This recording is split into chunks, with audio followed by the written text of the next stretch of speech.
යොමු කරන ආකාරය අපට පෙනී යද්දී දැන් නවක පිතිකරුවා මාතලේ ශාන්ත තෝමස් විද්‍යාලයේ අධ්‍යාපන අධිකෘතිකයන් අනතුරුව මාතලේ ලොක්ස් ක්‍රඩිකයන් සමගින් සමාධිකම් පවත්වමින් සැහැල්ලු පන්දුවට අවතීර්ණ වූ තුනේරියා ක්‍රඩිකයා ජගත් බණ්ඩාර ක්‍රීඩා පිරිවෙනට ප්‍රවිෂ්ඨ වන්නේ පන්දු යවන්නෙකු ලෙසට වැඩි ප්‍රසිද්ධියක් කුසල නායකවත් පිටෙන්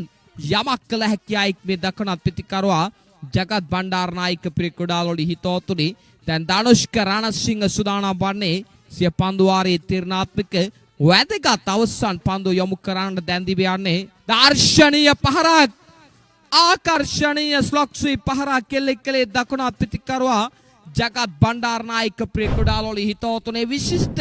පන්දු පහරක් කෙල්ලේ ලකුණු 6ක් සිය ලකුණු ප්‍රකාශ කර ගන්නවා සමගම මේ තරඟ මාලාවේ 50 වන 6 පහර දැනෙල්ල කෙලේ මේ දකුණත් පිතිකරුවා ජගත් බණ්ඩාර නායක ක්‍රීඩාවලදී හිතවතුනේ යනුව දැන් මුළු ලකුණු සංඛ්‍යාව